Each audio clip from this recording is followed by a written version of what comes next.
Šodien Somijas ziemeļos FIS kategorijas Baltijas kausa sacensībās kalnu slēpošanā notika arī cīņa par Latvijas čempionāta medaļām. No Somijas ziņo mans kolēģis Kaspars Dvinskis. Šodien gan vīri, gan dāmas sacentās milzu slalomā. Ļoti stiprā vējā kungiem ātrākais bija Kristaps Zvejnieks, aiz sevis atstājot Ētu Makelu no Somijas un Andriasu Jakobsenu no Norvēģijas. Latvijas čempionāta ieskaidējis sudrabs Kristapa brālim Mikam, bet bronza Žakam Gedram. Kļūdiņas bija gan pirmajā, gan otrajā trasē. Neteikšu, ka pārāk liels, tā kā es domāju, ka tas baigi daudz ko neietekmēja, bet kopumā jūtos ļoti labi. Forši atkal slēpot kopā visiem latviešiem.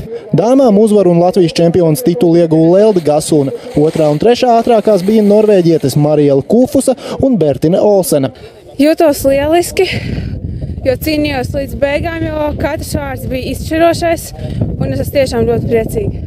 Latvijas čempionāta ieskaitēja otrā vieta Agnesei Āboltiņai, bet trešā Lienai Bondarei. Kaspars Dvinskis no Pihas, Somijā, LNT.